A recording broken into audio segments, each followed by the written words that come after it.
প্ৰাক্তন মুখ্যমন্ত্ৰী প্ৰয়াত তৰুণ গগৈৰ স্মৃতিত গোৱালপাৰা জিলা কংগ্ৰেছে আজি অনুষ্ঠিত কৰে শান্তি সদ্ভাৱনা যাত্ৰা। গোৱালপাৰা চহৰৰ কাছাৰীঘাটত অনুষ্ঠিত হোৱা এক কাৰ্যসূচীত প্ৰয়াত মুখ্যমন্ত্ৰীগৰাকীৰ আত্মাৰ চিৰশান্তিৰ উদ্দেশ্যেৰে ভাগৱত পাঠ, নাম কীৰ্তন লগতে সৰ্বধৰ্মীয় প্ৰাৰ্থনা সভা অনুষ্ঠিত হয়। উল্লেখযোগ্য যে আজিৰ এই সভাক্ষণত উপস্থিত থাকে পুত্ৰ গৌৰৱ গগৈ, গোৱালপাৰা পূব আৰু পশ্চিম সমষ্টিৰ বিধায়কক্ৰমে AK ৰছিদ আলম, আব্দুৰ ৰছিদ মণ্ডল, প্ৰাক্তন বিধায়কৰ লগতে জিলাখনৰ বহু কংগ্ৰেছ কৰ্মী উপস্থিত থাকে।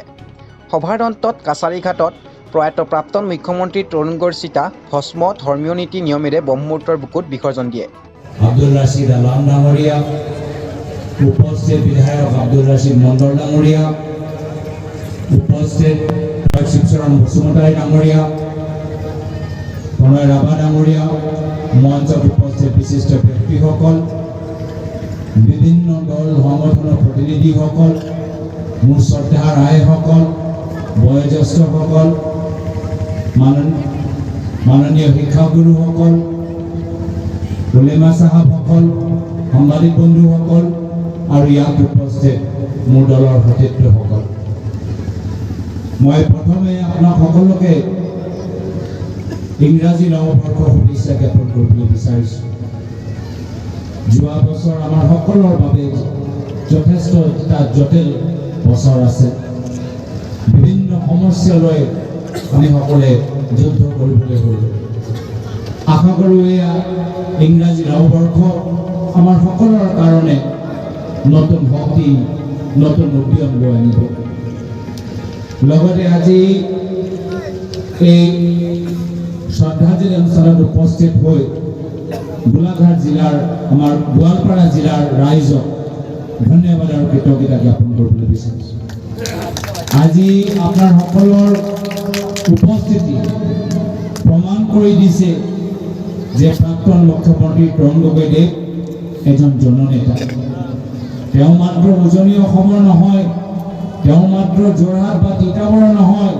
তেওঁ সমগ্ৰ অসমৰ জননেতা, সমগ্ৰ অসমৰ তেওঁ মুখ্যমন্ত্ৰী। এটা দলৰ নহয়, সমগ্ৰ অসমৰ ৰাইজৰ তেওঁ প্ৰতিনিধি আছে। আজি আপোনাৰ সকলৰ উপস্থিতি প্ৰমাণ কৰি দিলে যে ইয়াত বিভিন্ন জনগোষ্ঠী, জাতি, মানুহৰ ধৰ্ম, বৰ্ণ, ভাষা আমি সকলোৱে প্ৰাক্তন মুখ্যমন্ত্ৰী তৰুণ গগৈদেৱক পাহৰি যোৱা নাই। আৰু সেইকাৰণে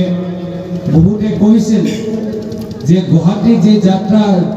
গুৱাহাটীত যে শ্ৰদ্ধাঞ্জলি অনুষ্ঠান আয়োজন কৰা গ'ল, গুৱাহাটীলৈ বহুত মানুহ যাব নোৱাৰিলে।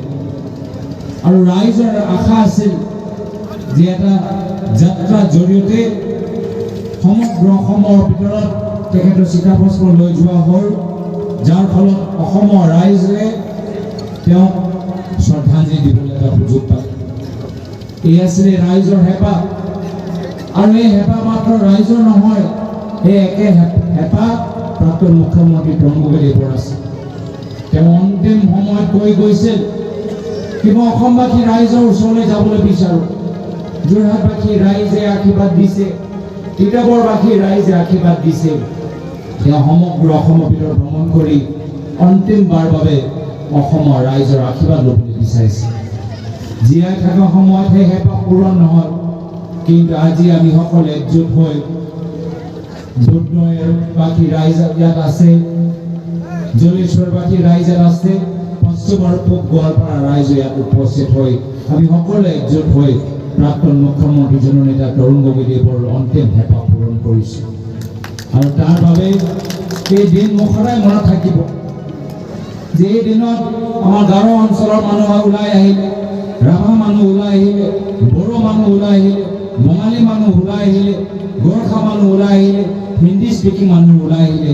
এয়া হ'ল অসম। আৰু এই অসমৰ কাৰণে জননেতা তৰুণ গগৈদেৱ সদায় সংগ্ৰাম কৰি গ'ল, সেৱা কৰি গ'ল। মোক মনত পৰিছে ৰিপাব্লিক চেনেলৰ এটা ইণ্টাৰভিউ, তেওঁ কথা দি গৈছিল কি জীৱনৰ অন্তিম মুহূৰ্তলৈকে তেওঁ প্ৰত্যেক ভাৰতীয় নাগৰিকৰ অধিকাৰৰ বাবে, প্ৰত্যেক অসমীয়া মানুহৰ স্বাভিমানৰ বাবে তেওঁ যুঁজি যাব। সেইজন মানুহ হিন্দুৱে হওক বা মুছলিমে হওক, অসমীয়া হওক বা বঙালীয়ে হওক, প্ৰাক্তন মুখ্যমন্ত্ৰী সকলৰ অধিকাৰ আৰু স্বাভিমানৰ বাবে যুঁজি যাব এয়া হ'ল তেওঁৰ আদৰ্শ আজি যদিও তেখেত আমাৰ মাজত নাই সেই আদৰ্শ আমাৰ সকলো জীয়াই ৰাখিব লাগিব এই শান্তি সমন্বয় যাত্ৰাৰ জৰিয়তে মনত পেলাব লাগিব যে প্ৰাক্তন মুখ্যমন্ত্ৰী তৰুণ গগৈদেৱে এটা বহল সপোন দেখিছিল অসমৰ বাবে অসমৰ ৰোৱনী গৌনীৰ বাবে অসমৰ খেলুৱৈসকলৰ বাবে অসমৰ খেতিয়কসকলৰ বাবে ছাত্ৰ সমাজৰ বাবে শিল্পীসকলৰ বাবে সেই সপোন আজি তাৰিখতো অধুৰা হৈ আছে আৰু সেইকাৰণে আমাৰ সকলোৰে চেষ্টা হ'ব লাগে কি তেওঁ দেখুৱাই যোৱা পথত আমি সকলোৱে আগবাঢ়ি গৈ সেই অসমত সেই পৰ্যায়লৈ লৈ যাওঁ যি পৰ্যায়লৈ প্ৰাক্তন মুখ্যমন্ত্ৰী তৰুণ গগৈদেৱে সপোন দেখিছে আজি মই বিশেষ দেশলৈ ক'বলৈ বিচৰা নাই আজি ইয়াত বিভিন্ন কলেজ অনুষ্ঠানত প্ৰাক্তন মুখ্যমন্ত্ৰী তৰুণ গগৈদেৱৰ জীৱনৰ ওপৰত লিখা কিছু গ্ৰন্থ আগবঢ়াই দিছোঁ যাৰ ফলত আজিৰ পৰা 15-20 বছৰ পিছত সেই সময় ছাত্ৰ সমাজে বুজিব পাৰিব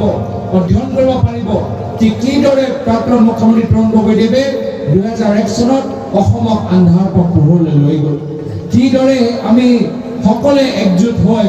আমি সকলোৱে অসমবাসী ৰাইজে উন্নয়নৰ ৰাজনীতি কৰিবলৈ আগবাঢ়ি গ'লোঁ বিশ্বাসৰ ৰাজনীতি কৰিবলৈ আগবাঢ়ি গ'লোঁ শান্তি আৰু সমন্বয়ৰ ৰাজনীতি কৰিবলৈ আগবাঢ়ি গ'লোঁ এইখিনি কথা আজিৰ তাৰিখত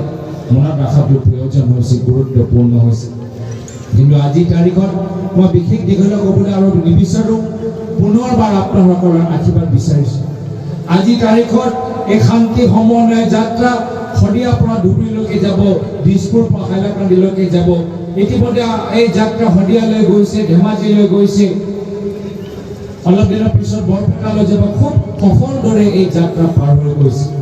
কিয় যিহেতু এই যাত্ৰাৰ লগত অসমবাসী ৰাইজৰ মৰম আৰু স্নেহ জড়িত হৈ আছে তাৰ বাবে এই যাত্ৰা ইমান সফল দৰে পাৰ হৈছে এই যাত্ৰা ইমান সফল দৰে পাৰ কিয় হৈছে যিহেতু প্ৰাক্তন মুখ্যমন্ত্ৰী আজিও আমাক ওপৰৰ পৰা চাই আছে আৰু একে সেই হাঁহি মুখেৰে আমাক সকলক মৰম স্নেহ আৰু আশীৰ্বাদ প্ৰদান কৰি আছে আজি সেইকাৰণে মই নিজকে অকলশৰে নাভাবোঁ মই আজি নিজকে প্ৰাক্তন মুখ্যমন্ত্ৰী তৰুণ গগৈদেৱৰ মাত্ৰ এজন পুত্ৰ হিচাপে নাভাবোঁ আজি আপোনাৰ সকলো যুৱকসকলৰ সংখ্যা প্ৰমাণ কৰি দিছে কি প্ৰাক্তন মুখ্যমন্ত্ৰী তৰুণ গগৈদেৱৰ অসমৰ ভিতৰত হাজাৰ হাজাৰ পুত্ৰ আছে আজি মহিলাসকলৰ সংখ্যা প্ৰমাণ কৰি দিছে কি প্ৰাক্তন মুখ্যমন্ত্ৰী তৰুণ গগৈদেৱৰ এই অসমৰ ভিতৰত হাজাৰ হাজাৰ জীয়ৰীসকল আছে আৰু সেইকাৰণে যেতিয়ালৈকে তেওঁ হাজাৰ হাজাৰ পুত্ৰসকল আছে হাজাৰ হাজাৰ জীয়ৰীসকল আছে কেতিয়াও আমি তেওঁৰ